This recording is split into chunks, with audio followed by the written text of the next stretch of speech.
Ladies and gentlemen, good day and welcome to the Q3 FY22 earnings conference call of SIS Limited.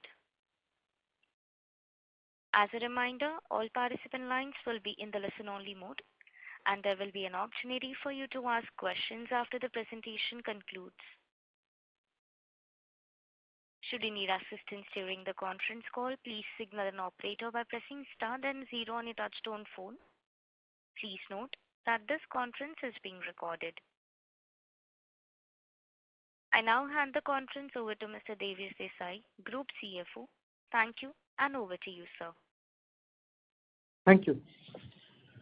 Good afternoon, everyone. Welcome to our Q3 FY22 earnings conference call.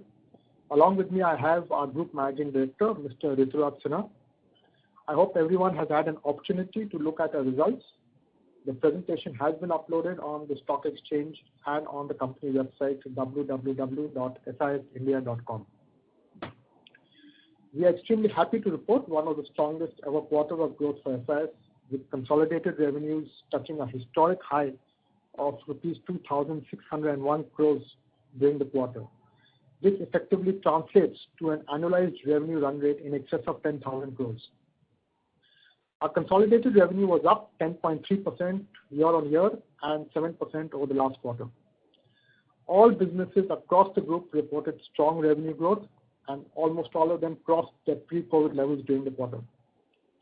At rupees 130 crores, reported EBITDA was at 5%, whereas pro forma EBITDA was 5.4% after removing the impact of additional expenses during the quarter, and which included certain one-off expenses. Details have been provided in the earnings note, which was released as part of the stock exchange upload. Operating PAT for the quarter was 76.7 crores, again, which is the highest ever. On a YTD basis, OCF to EBITDA was 31.6%, which was driven mainly by the revenue growth during the year to date. A strong order book and new wins during the quarter for all businesses have set us up strongly for both the next quarter and the year across the group. The cash logistics segment continues its steady revenue growth, with all service lines performing well and EBITDA and EBIT steadily moving up, coupled with strong cash accruals. In fact, this was the only business in the group which sustained its revenue and financial performance throughout the COVID period over the last 2 years. It also has a strong pipeline of orders and deployment. This is one business segment which was till now not ascribed its true value, and we trust this will change. We also released our first sustainability report well ahead of the mandatory requirement under the regulations, and we trust it will be useful to the readers of the report, and we would welcome comments and inputs from readers. With these remarks, I would now like to open the floor for questions. Thank you. Thank you very much. We will now begin the question and answer session. Anyone who wishes to ask a question may press star and 1 on the touchtone telephone. If you wish to remove yourself from the question queue, you may press star and 2. Participants are requested to use handsets while asking a question. Ladies and gentlemen, we will wait for a moment while the question queue assembles.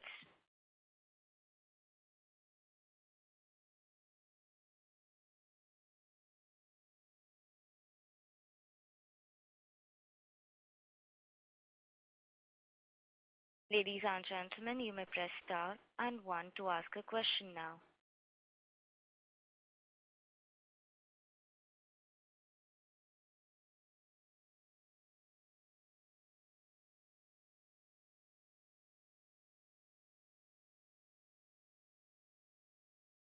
The first question is from the line of Vidit Shah from IIFL. Please go ahead. Hi, thanks for taking my question. So just a couple of questions regarding margins from me. So, the FM business is now, surpassed pre-COVID levels, but the margins still remain fairly low.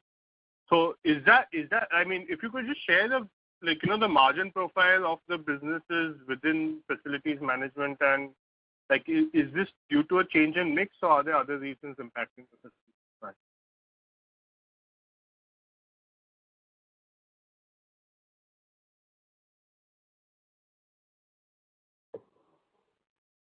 Devesh? Yeah, I thought you answered that. No, I can. Yeah, please go on. So if you look at the facility management business, the margins have improved both on a quarter-to-quarter basis and on a year-to-year basis. So I'm just wondering any specific concerns that you have, Vijay? No, so what I was asking is, let's say before COVID hit, we were doing around 6.777% margin with around 330 crores of quarterly revenue. We're back to around 360 crores of quarterly revenue, but margins are around 4.8%. So just trying to understand what is the reason for the decline versus those pre-COVID levels. Vijay, what we've always guided is that the pre-COVID level normal for SIS group is between 5.5% and 6%. And for individual businesses like FM is closer to 6%, right?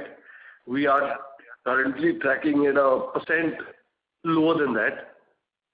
A large part of that actually will come from the fact that we've done significant increments in October to December quarter. There's also been one-time catch-up pay correction payments that have happened, which are not recurring in nature. Plus, there is continuing expenditure on account of, basic COVID PPE and other things. Having said that, I believe that there is no reason why the business will not settle at same 6% ballpark, simply because there is no fundamental change in mix. In fact, the revenue mix of FM just got better with lesser exposure on IT and greater, traction coming from e-commerce and manufacturing. So I'm confident that, as the third wave and other things settle down, we will get back to that trajectory. Okay. So in just this trajectory towards 6%, would it be a thing for 1 or 2 quarters to cover, or would it be over the next couple of years, do you see yourself getting to 6%? I mean, how do we model these things? No, I would say that we'd still wait and watch because we don't know, third wave is still going to hang heavy on Q4.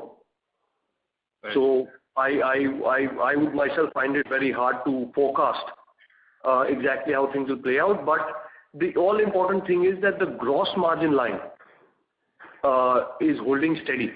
So there is no reduction in gross margin.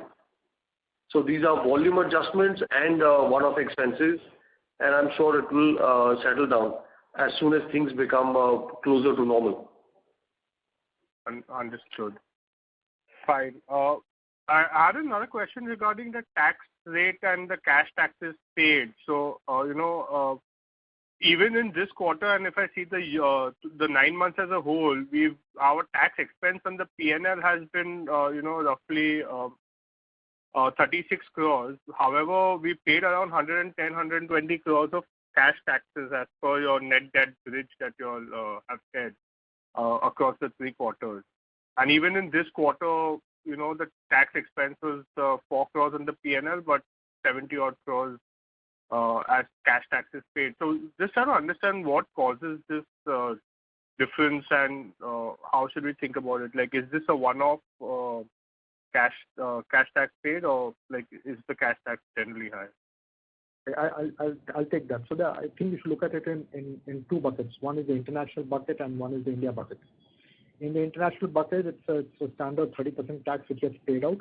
You don't have those things like FTJJ, etc. over there. So that gets paid as you go. It's called a pay-as-you-go tax, like an advanced tax regime we have in India. It's the same way you have in other countries also. So that's one aspect. So that's where your tax payment comes. In India, the tax payment comes because there's a mandatory TDS on all invoices raised to customers by all our businesses. So while at the end of the year when we file our return and we take the benefits of the FTJJ and other deductions, that is not reflected in the TDS rate. So the TDS is a mandatory payment which goes out to the government every year, and then you go out and claim a refund when you file your return. That is why you will find a difference between the cash payout and the tax expense in the P&L.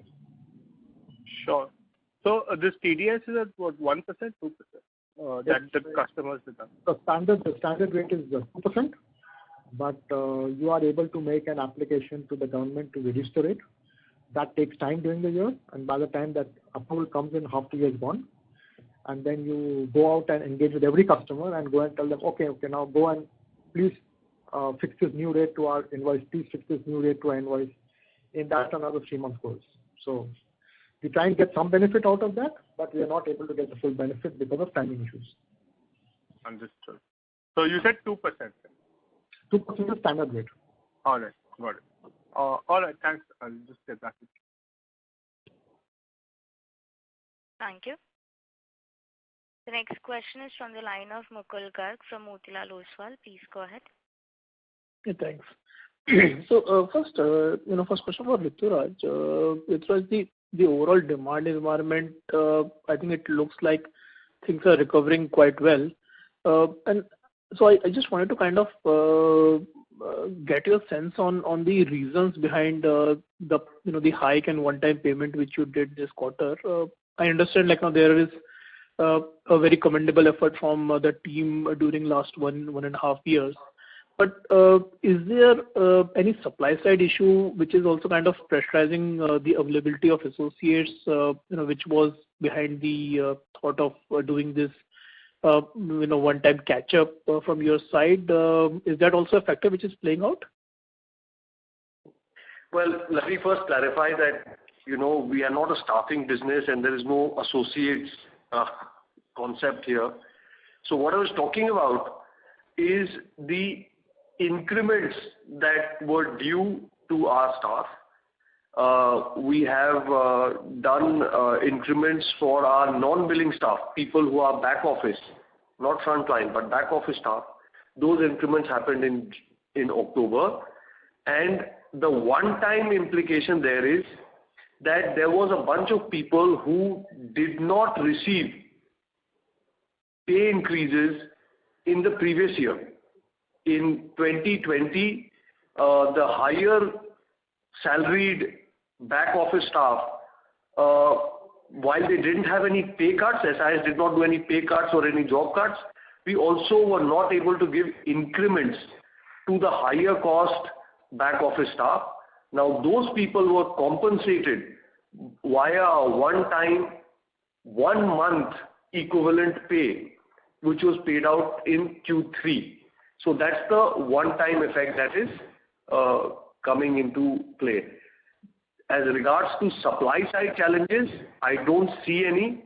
I would once again draw your attention to the fact that SIS amongst its peer set is the only company that reported a 7% revenue growth in FY21, and in FY22 9 months, we are tracking close to 10% year-on-year revenue growth. So we have grown in both years, which are impacted by COVID, and this could not be possible if we had a supply side constraint of any kind. Sure. The other question was, again, related to normalization as business comes back. I think one thing which has clearly happened, as you just mentioned, that you guys have grown during this whole crisis also.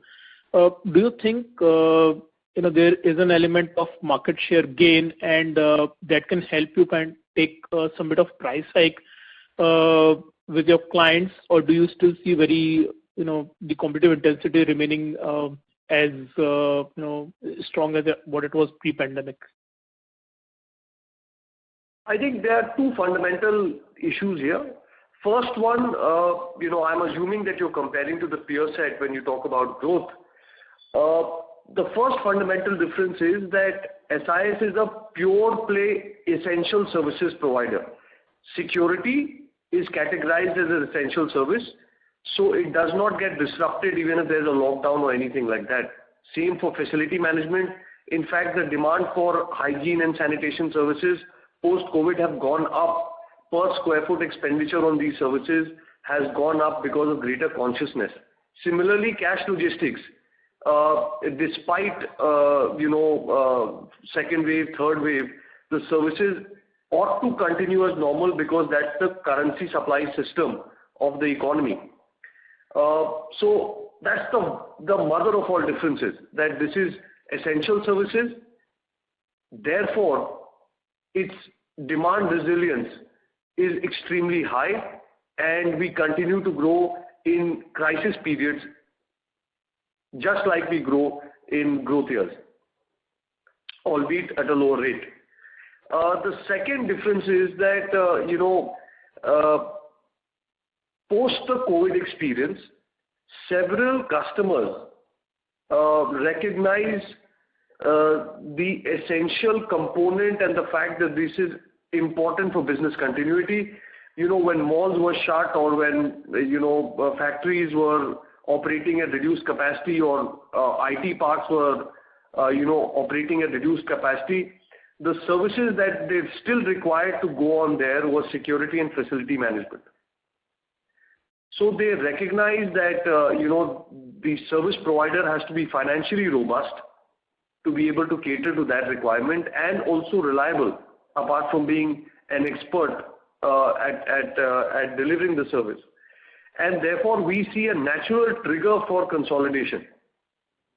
We see more pressure on the smaller operators who ran into some cash crisis also and who had, service continuity issues. SIS has done outstandingly well in that contrast. In fact, our January customer satisfaction survey index is 8.6, which is extremely good. And we believe that over a period of time, this will help us, towards a market consolidation. As you know that today, 65% market share is with unorganized small operators. And I think this experience of COVID will be a trigger to change that setup. But it won't happen instantly. It's not a flip of a switch. It would happen over a period of time. So, Vipraw, sorry, let me just rephrase the question. What I was referring to was the news which were there that the global peers in the security side in India, they have been scaling back or they have not been able to retain, kind of the guards during this lockdown period in the last 1.5 years. Is that something which you are seeing on the ground and helps from a competitive point of view? Or, do you still see the same, kind of competition out there which was there pre-pandemic?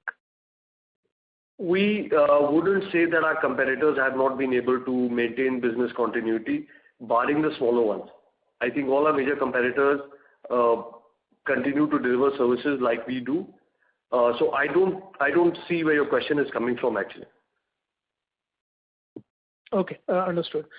Just one clarification from Devesh. Devesh, for India security business, X of the one-off impact this quarter, the base margin comparison for Q4 will be 4.8%? You are talking about the EBITDA margin? The EBITDA margin. Oh, I haven't computed separately for the standalone. You want me to get back to you separately on that? Sure. Thanks. Okay. I'll just note it down and get back to you. Thank you. Thank you. The next question is from the line of Arun Deshpande from Edelweiss. Please go ahead. Yeah, this is Alok here from Edelweiss. Congratulations on a very good set of numbers in trying conditions, and also congratulations to the SIS team on the first sustainability report. Two questions from my side. Firstly, can you give some color on the quarter ending run rates, for all the three segments, so that's slightly easier for us to see how this quarter and next quarter may pan out? So, Alok, thanks for that. In this, just to give you a comparable set of numbers, in September, security, facility management, and cash in India were doing 465 crores, and in December they are doing 486 crores. And if you add the international business to that, International business was, if you add all 4 businesses, including international business, in September we were run rating 857, and now we are run rating 903. But this is just a top line addition of all 4 businesses. It does not factor equity accounting on the cash side. Okay. Rituraj, you mentioned 483 crores. That's for India securities plus cash, is it? Let me break it down further for you. India security, just security business in India is 327. Okay. And just FM business in India is 127. Okay. Okay. Both put together is 453 for India, which in September end, this is, I'm comparing December to September. At September end, it was 435. Okay. And now it's 453. And if you add cash to that, we are doing 486. And if you add all 4 segments, we are doing 903. Got it. Sure. So this is quite helpful. And also, I think, I just needed a little bit more color on the international segment. Reason being, this ad hoc contracts which are COVID related are now tapering down, as you had mentioned in the press release. Also, there is a mention of some events at the year end that had happened, which would have helped this quarter's revenue.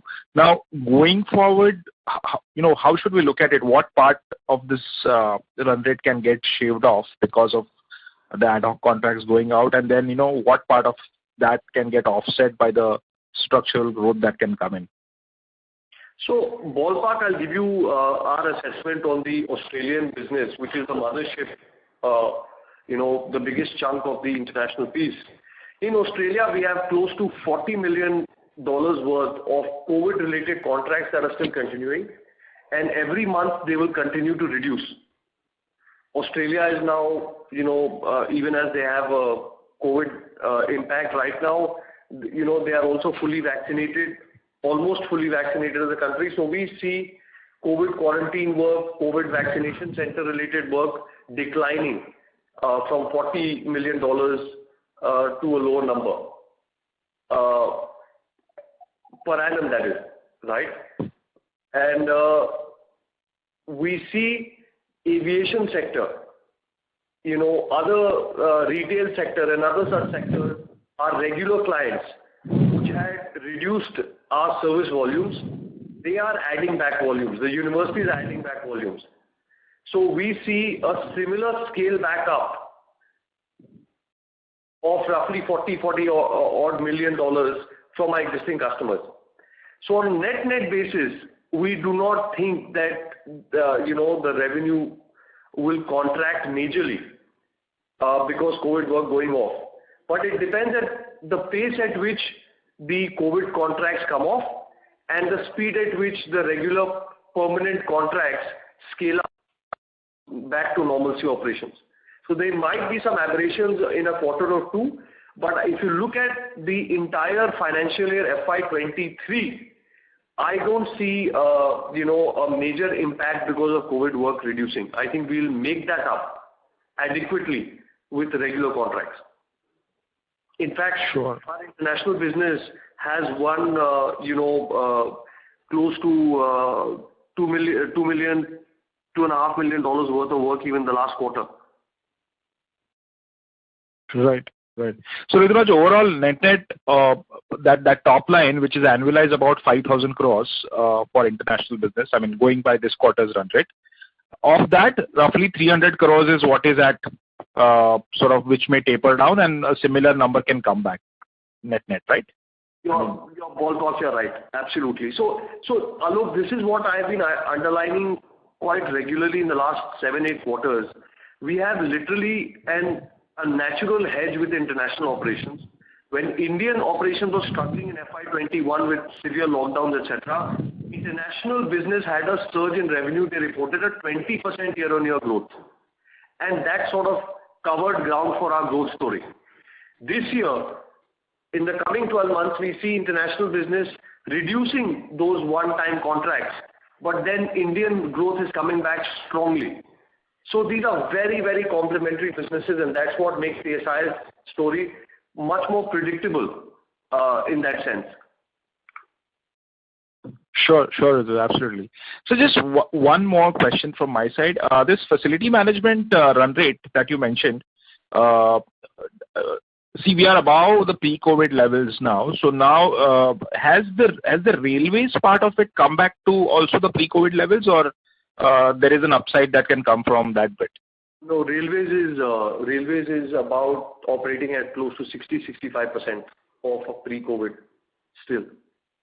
Okay, so that there is still room for that to come back, right?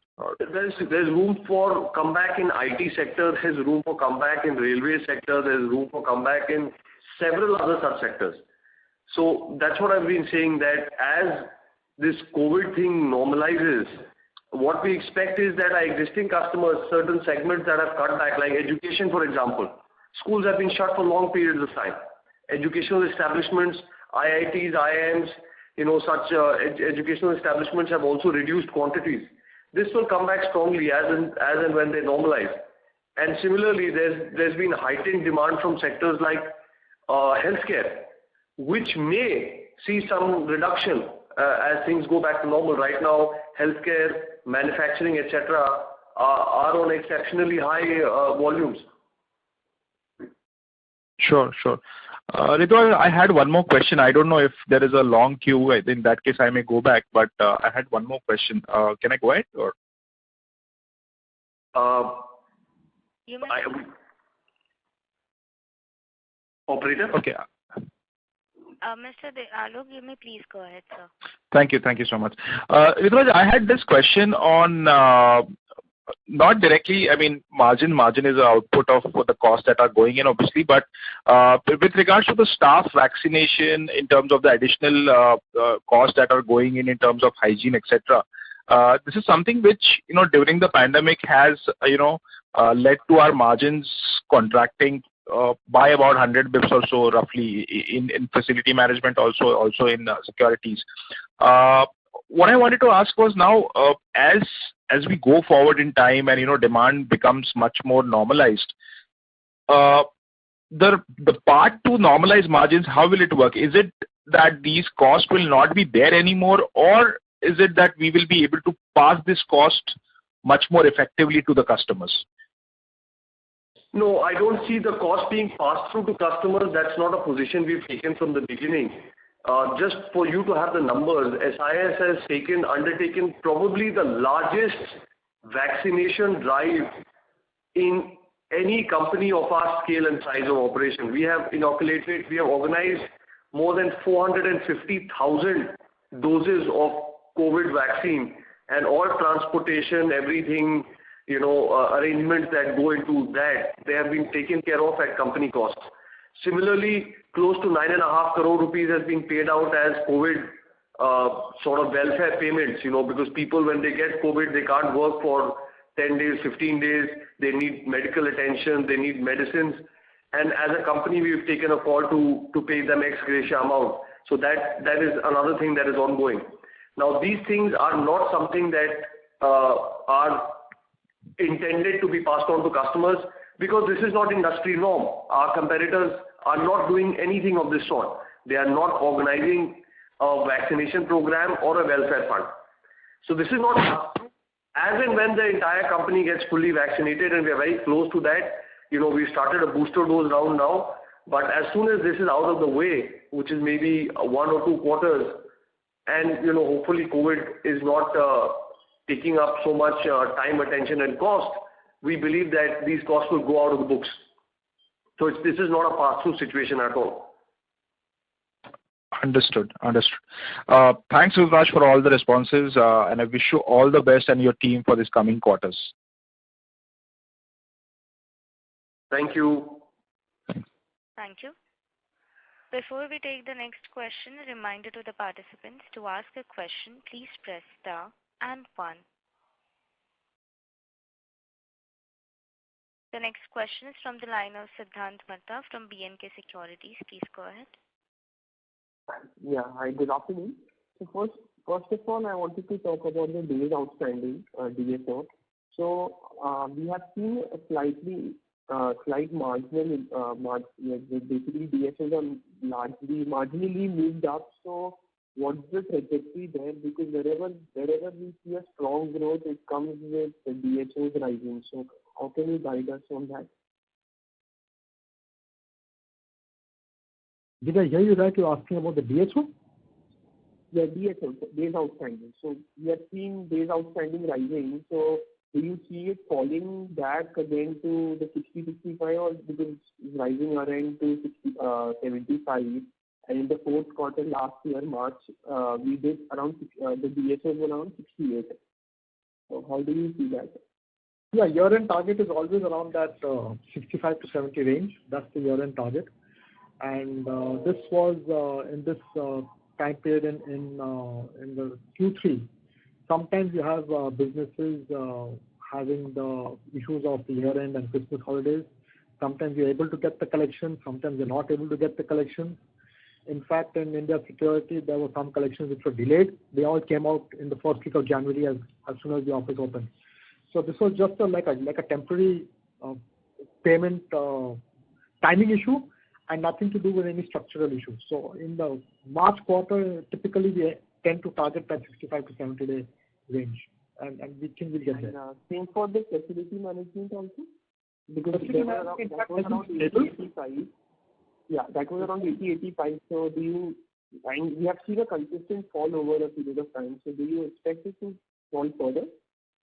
Well, our focus is on getting the cash out from the customers, so that focus continues. How much it will fall or whether it stays stable is difficult to say, but definitely we will not allow it to go out of hand out of this level.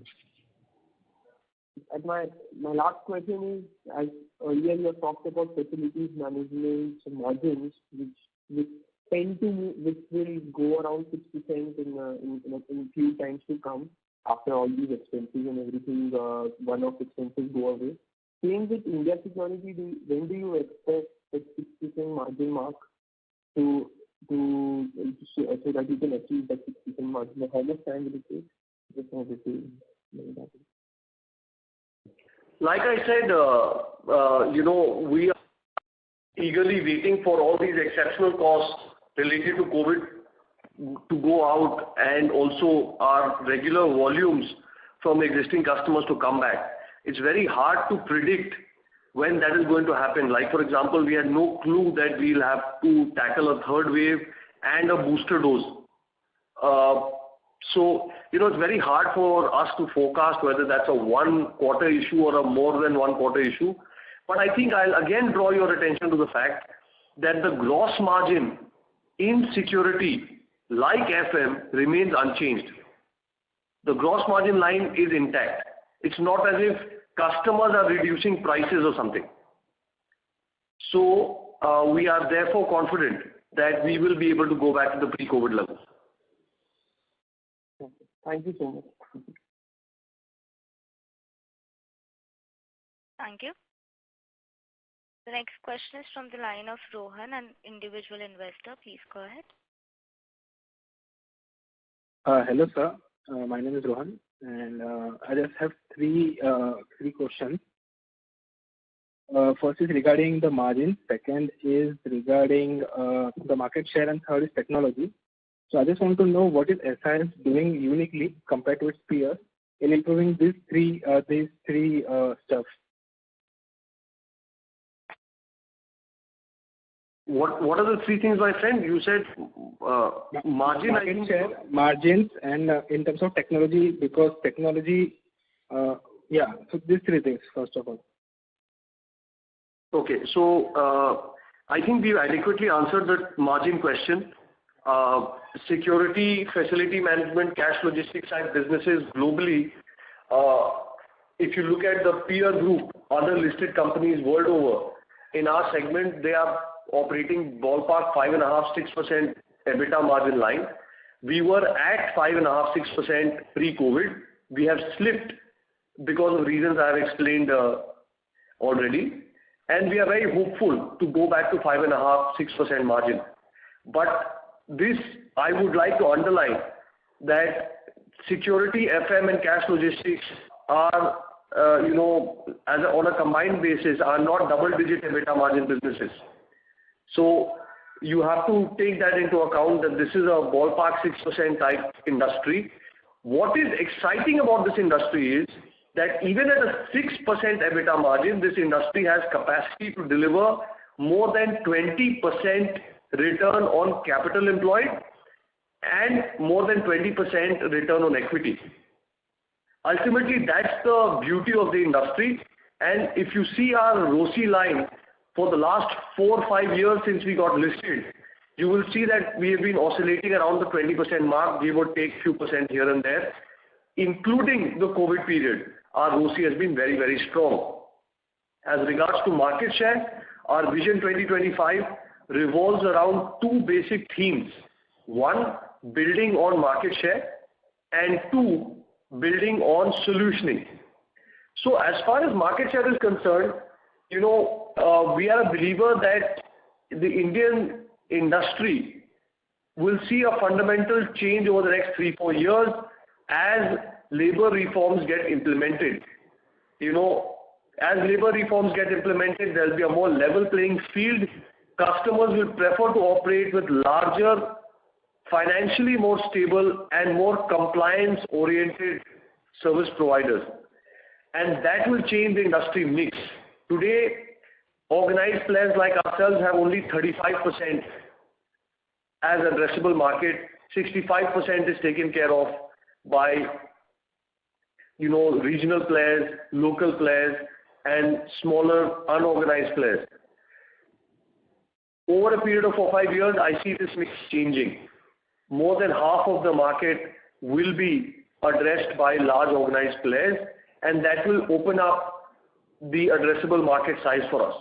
So we are very bullish that we have the opportunity to double our market share in security, double our market share in FM, and double our market share in cash logistics in the next 3 to 4 years.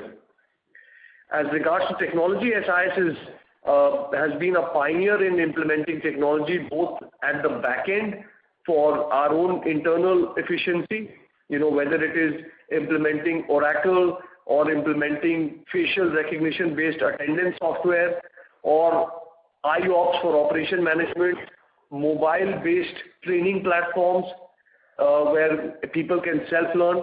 We've done a whole lot of work around technology at the back end. Similarly, we are doing a whole lot of technology related work on the customer end. You'll be very pleased to know that our latest business, We Protect, which is an alarm monitoring company. It does not provide security guards. It provides alarms and does monitoring of customer sites remotely using CCTV footage. That business has crossed 5,000 connections this quarter, which is a great signal. And we are working more and more to build new technology-based products in our FM business, like energy management, like One SIS solutions, and in our cash business with PEGA and other such services. So we are looking very aggressively to enhance our service offering and use more and more technology, my friend. I hope that's a longish answer, but I hope I have addressed some of your concerns. Yes, sir, you have addressed all the concerns. Thank you for that. Because I also think that when we use technology, we can exponentially grow the business compared to, because whenever we think SIS or any company, we think that it's a capital intensive business, and whenever we need to grow, there will be a physical growth, like there will be people involved in that. So that's why I think that when we use technology, I guess there will be a huge growth, and that will be an exponential growth. So that's why I asked it. So thank you for your long answer. Thank you, sir. Thank you. Thank you. The next question is from the line of Ashwini Agarwal from Ashmore. Please go ahead. Hi, good afternoon, Ruturaj and Devesh. Great set of numbers for the December quarter. So I had one question. In the last 2 years, you've been kind of talking about improvement in market share through inorganic, maybe as an opportunity, looking at the environment where a lot of the small and medium-sized players were struggling to get through the tough times, constrained cash flows, and so on and so forth. But we didn't really do anything. So is it because now you feel more confident that organic growth is a better way, a better quality growth path, or were the pricing expectations from potential candidates were completely haywire? I mean, I was just curious to understand what happened. Well, thanks for that, Ashwini. I think SIS has always been a organic-led growth story. We have always believed that that's the best way to create value and maintain our return profile that we want to maintain, 20% plus. We have acquired companies in the past. We continue to look at opportunities, but in the last 2 years, we've been preoccupied in settling the transactions that were half closed. Like this quarter, for example, Ashwini, if you've seen, we have closed the P4G New Zealand transaction. We acquired the remainder shareholding there. And that's a beautiful story where we bought a very small $8 million business, and today it's almost run rating close to $25-30 million over a cycle of 3 years. So the return profile on that business is absolutely fantastic. It's a 20% plus IRR for us. So we will look at doing acquisitions. Our acquisitions predominantly will be India focused, but we will also be looking at transactions which are very value accretive for us, and we will have to wait for the expectations to settle down. There have been several IPOs in our sector of late, Ashwini, and several other IPOs are being lined up. So obviously at this point in time, people who can IPO are looking at completely different level of multiples, which we believe are unviable for us to even contemplate. And, I'm sure that in near term, there will be a period of time where people who have attempted to IPO and they cannot IPO, they will definitely be on the block, and that's when we hope to make our move. Okay. Great. Thanks for that. The other thing is that, one of the drivers for your top line, especially in the security businesses, how the minimum wage regulation moves in, different states. Could you provide some update as to what's happening there? There's a huge amount of, I would say, economic distress on the lower leg of this K-shaped recovery, and unfortunately, the urban bottom of the pyramid workers and rural India has seen a brunt of that. In that context, I was a little surprised that the government didn't provide for more support by way of consumption. But is wage an area? I wonder if the government's looking at it or state government's thinking about it. I mean, what are you hearing? Well, I'm glad you asked that question because, when we say 20% plus growth, Ashwini, that 20% growth generally is broken down into three components. Roughly 7-8% around about came from minimum wage inflation. Yeah. And the remainder 12% came from existing customer new business and new customer acquisition. Yeah. Now, in the last 2 years, what we've witnessed is that the minimum wage escalation has completely stalled. The minimum wage escalation that came through for the central minimum wage was barely 1.5% as against 8 to 10%. So that has been a problem. While we've acquired customers to make up as much as we could, we believe that the minimum wage inflation is a key element of our growth story, and it has been for the last many years. And that's not just unique to us; that's an industry-wide global phenomena. But looking at it from a different perspective, Ashwini, I see also that there is a massive catch-up that is building. Government hasn't really done anything much for the minimum wage paid workers in the last year and a half, 2 years because of the state of the economy. But today, as the economy is looking at, a 9% growth this year and an 8.5% growth next year, sooner than later, I guess there will be, significant pressure to do something major on the minimum wage side. And I guess that is going to be a mega opportunity for SIS. So, sorry, pardon the ignorance on this. Is that kind of centrally mandated or is centrally advised and then each state passes its own law? How does it work? Well, the way it works is that, so far the way it has worked is that the central government generally does central minimum wage related hike and the state governments do their own hikes. Okay. But they all sort of lean on each other's percentage of hike given. Right? So if it's subdued, then it's going to be subdued across the country, central and state. So I guess there will be catch up hopefully soon enough in that direction. And if the labor reforms wage code gets implemented sooner, I think the act is there since last year and a half. They are yet to announce the implementation schedule. But if and when that gets implemented, Ashwini, that is also talking about a national floor minimum wage, which basically provides a framework for connecting the central wage and the state wages, like a floor wage for the whole country. So as and when that floor wage comes, that could be another booster. But I see these two things as different. Even if the floor wage does not come, or it comes at a lower level, the minimum wage catch-up has to come. So I'm banking more on the minimum wage catch-up that hasn't happened across India for the last year and a half, 2 years.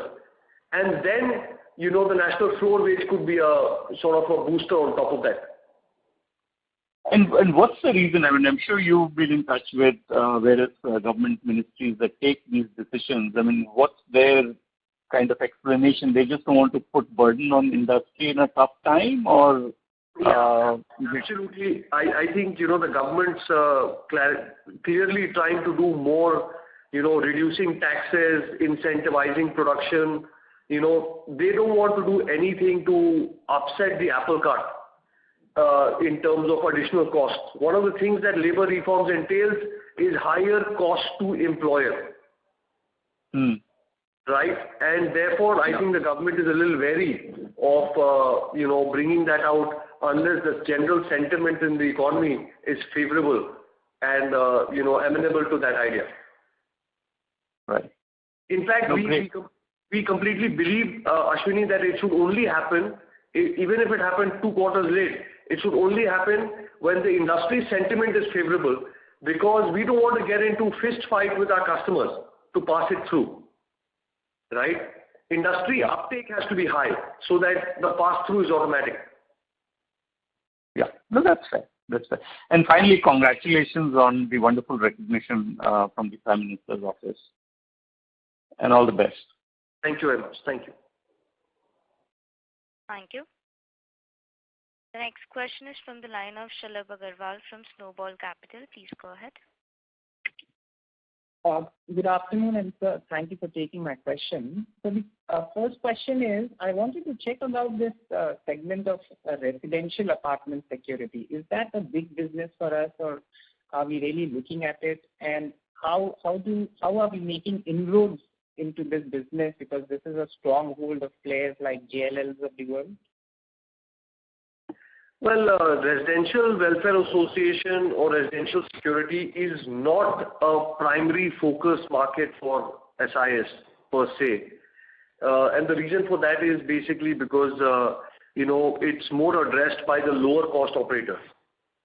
However, we do certain high-end societies, which are generally managed directly where the impetus is not just on the lowest cost provider, but also on the quality of service. So in Gurgaon, you would have some Aralyas and Magnolias and, top-end residential accommodation like that, or in Bangalore, you would have certain facilities. But barring that, we are not either very big or very super bullish on the RWA segment. Okay. So in these high-end societies, is it like provided directly by us, or we get it? We work with JLLs of the world to get the contract, because they typically get the contract and they would outsource.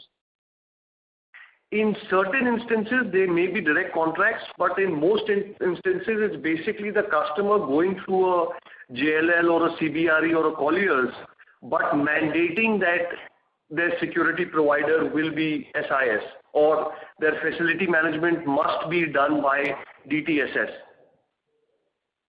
Okay. So this is not a segment which one SIS is targeting? One SIS is primarily, as of right now, targeting manufacturing, okay, healthcare, and commercial establishments. Okay. Like an IT park or a mall, or something like that. Okay. And sir, just to touch upon one SIS, can you also let us know where we are on our journey and how big is that component in our overall scheme of things? Well, one SIS is very recent as a development. It was an idea that we were cultivating as a part of our Vision 2025. It's still fairly small. We barely have a 5-7 people team that started it. Now it's gaining momentum. We are winning more contracts. We are partnering with some of the large commercial real estate owners. They love the idea that unlike a large IPC, property managers, we are not going to take the contract and then outsource everything. We are talking about self-delivery. We are also adding a technology component, energy management, dashboards for customers to see service fulfillment. So I think there's a lot of exciting things on one SIS, and it's one of our big funds in our Vision 2025 plan. But for it to really, really take a material size, I guess it's at least a year or two away. Sure. Thank you, Rituraj, and all the very best. Thank you. Ladies and gentlemen, this was the last question for today. I would now like to hand the conference over to the management for closing comments.